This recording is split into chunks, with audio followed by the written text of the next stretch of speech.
ઓમ નમઃ શિવાય. હર હર મહાદેવ. જય શ્રી કૃષ્ણ. મિત્રો, સ્વાગત છે તમારું અમારી ધાર્મિક યુટ્યુબ ચેનલ ચેતન ગોહેલ. મિત્રો, ચેનલમાં નવા હોય તો ચેનલને સબસ્ક્રાઈબ કરજો. મિત્રો, આજના આ વિડીયોમાં આપણે મોહિની એકાદશીની વ્રત કથા, પૂજા વિધિ, મહિમા અને ઉપાય વિશે સાંભળીશું. તો વિડીયોમાં અંત સુધી જોડાયેલા રહેજો. આ ચેનલમાં તમને તમામ ધાર્મિક વિડીયો જોવા મળશે, તો આ ચેનલને સબસ્ક્રાઈબ કરવાનું ભૂલતા નહીં. તો મિત્રો, વૈશાખ મહિનાની સુદ પક્ષની 11મી તિથિ એ મોહિની એકાદશીની તિથિ છે. તો આ વિડીયોમાં એ ક્યારે આવે છે તેના શુભ મુહૂર્ત વિશે આપણે જાણીએ. એકાદશીની તિથિનો આરંભ 7 મે 2025ના સવારે 10:19 કલાકે થાય છે અને પૂર્ણાહુતિ 8 મે 2025ને બપોરે 12:29 કલાકે. પારણા બીજે દિવસે છે 9 મે 2025 સવારે 5:34થી 8:16 સુધી પારણા કરવામાં આવશે. મિત્રો, પંચાંગ અનુસાર મોહિની એકાદશીનું વ્રત આપણે 8 મે 2025 અને ગુરુવારના દિવસે કરવાનું છે, તો આ સમય બરાબર નોંધવા વિનંતી છે. મિત્રો, મોહિની સ્વરૂપ એ ભગવાન વિષ્ણુનું સ્વરૂપ છે, જેની પૂજા કરવાથી આપણા સમગ્ર પાપ અને સમસ્ત પાપોનો નાશ થાય છે. હિન્દુ ધર્મમાં એકાદશીની તિથિનું અધિક મહત્ત્વ દર્શાવેલું છે. આ તિથિ ભગવાન વિષ્ણુને સમર્પિત છે અને આ દિવસે જો વિધિ વિધાનથી ભગવાન વિષ્ણુની પૂજા કરવામાં આવે તો તમામ પ્રકારની મુશ્કેલીનો નાશ થાય છે અને મોક્ષની પ્રાપ્તિ થાય છે. હિન્દુ પંચાંગ પ્રમાણે દરેક માસમાં 2 એકાદશીની તિથિ આવે છે, એક કૃષ્ણ પક્ષ અને એક શુક્લ પક્ષ, એટલે કે સુદ અને વદમાં. વૈશાખ મહિનાની અંદર શુક્લ પક્ષની અંદર સુદ પક્ષમાં આવતી એકાદશીને આપણે મોહિની એકાદશી તરીકે ઓળખીએ છીએ. આ પાવન દિવસે ભગવાન વિષ્ણુના મોહિની સ્વરૂપની પૂજા કરવામાં આવે છે, જે અતિ શુભ માનવામાં આવે છે. મિત્રો, હવે જાણીએ કે પૂજા વિધિ આ દિવસે આપણે કેવી રીતે કરવી. મિત્રો, આ પાવન દિવસે વહેલી સવારે ઉઠી સ્નાન કર્યા બાદ સ્વચ્છ વસ્ત્રો ધારણ કરવા જોઈએ. ત્યારબાદ આપણા ઘરે જે પૂજા સ્થળ છે, મંદિરની સાફ સફાઈ કરવી જોઈએ. ત્યાં ગંગાજળ છાંટી તે સ્થળને પવિત્ર કરવું જોઈએ.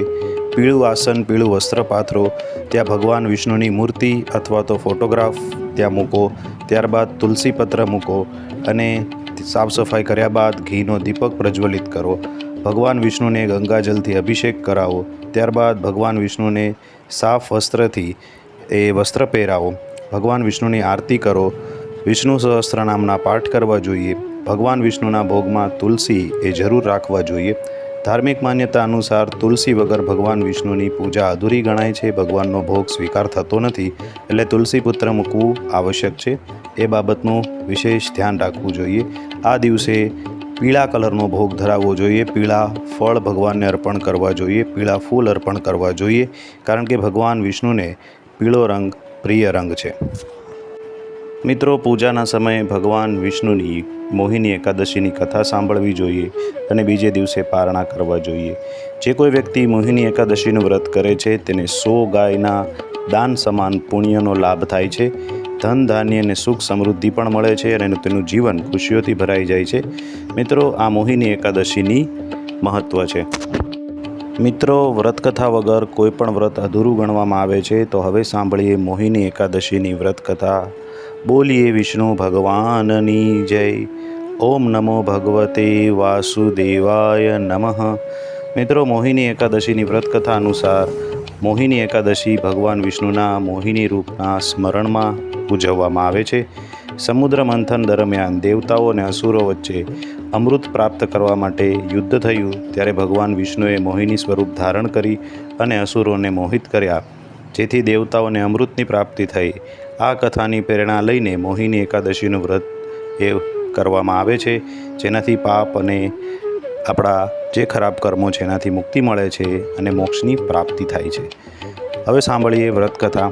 વ્રતકથામાં તો અલગ અલગ સ્વરૂપની અંદર છે, પણ અહીંયા મુખ્ય એ સમુદ્ર મંથન સાથે જોડાયેલી કથા છે. જ્યારે પૌરાણિક કથા એવી છે કે જ્યારે દેવતાઓ અને અસુરો મળીને સમુદ્ર મંથન કરતા રહ્યા, ત્યારે એમાંથી અમૃતની પ્રાપ્તિ થઈ. અમૃતની પ્રાપ્તિ થઈ ત્યારે દેવતા અને અસુર એ બંને એને પ્રાપ્ત કરવા માટે યુદ્ધ કરવા લાગ્યા. દેવતાઓની ચિંતા જોઈ ભગવાન વિષ્ણુએ મોહિની સ્વરૂપ ધારણ કર્યું અને આ મોહિની સ્વરૂપમાં અસુરો જે છે મોહમાં આવી ગયા અને તમામ અમૃત જે છે એ દેવતાઓને આપી દીધું. એની યાદમાં આ મોહિની એકાદશીનું વ્રત એ કરવામાં આવે છે અને આ વ્રત કરવાથી પાપોમાંથી મુક્તિ મળે છે. મિત્રો, મોહિની એકાદશીનું વ્રત કરવાથી એ 1000 ગાયના દાન જેટલું પણ પુણ્યની પ્રાપ્તિ થાય છે. વિષ્ણુ કૃપા પ્રાપ્ત કરવા માટેનો આ એક માધ્યમ છે. આ વ્રત કથાને સાંભળવા અને વાંચવાથી પણ એ પુણ્યની પ્રાપ્તિ થાય છે. મિત્રો, આ દિવસે દાનનું પણ વિશેષ મહત્ત્વ છે. મિત્રો, આ દિવસે ગાયને ઘાસચારો ખવડાવી શકાય. જરૂરિયાતમંદ લોકો અથવા ગરીબ લોકોને આપણી શક્તિ પ્રમાણે એમની જરૂરિયાત અનુસાર દાન કરી શકાય અને આ દિવસે બ્રાહ્મણોને ભોજન કરાવી શકાય અને દાન દક્ષિણા આપી શકાય. તો આ રીતે આ પાવનકારી મંગલકારી મોહિની એકાદશીની વ્રત આ દિવસે આપણે કરવું જોઈએ.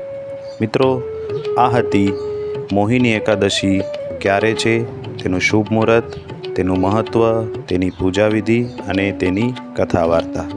ફરી મળીશું કોઈ નવા આવા જ વિડીયો સાથે. ત્યાં સુધી અમને રજા આપશો. આની પછીનો જે વિડીયો આવશે મિત્રો, એમાં આની વિસ્તૃત વ્રતકથા આપણે સાંભળીશું. તો રાહ જોજો આવનારા વિડીયો માટે.